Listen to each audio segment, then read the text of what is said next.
on ñaganama Allah moƴƴere yalta waɗan men jaam wona celluno kodde fof donc ko mina wi ko haaltano fo haalata konen kalata il faut gaale Allah jarama jarama en jetti Allah noddunote kadi ke Modou Dia kada hay goto men sikkani men dañoɗo ato ɗum kadi ko welam ko fanta ɗum c' est à dire haalnoɓe tan mbi ko wonno ɓeɗo ha joni kañumen tan ko gonga tan wattinat kala ko wona gonga yiyata yani morso wiɗo wonnoɓe ɗon pondiri e Bocar Wade laamu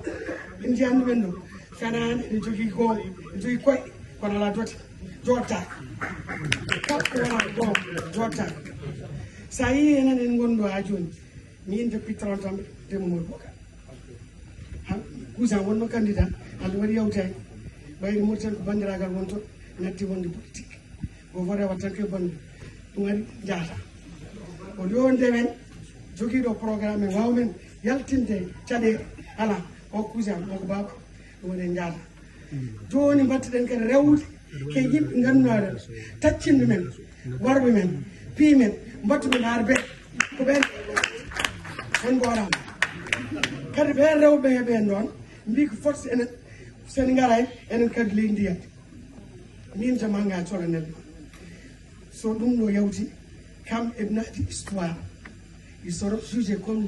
les assassins par ce que jeeyi le ñoto aynan ngalam may gurdamala yo yimɓe kalata ko woto haalka jati woto moomi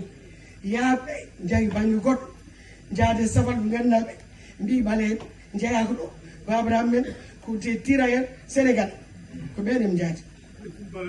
ɓe des footballeur noon e mbi donc han so yimɓe men ummima ɗo jeeyi to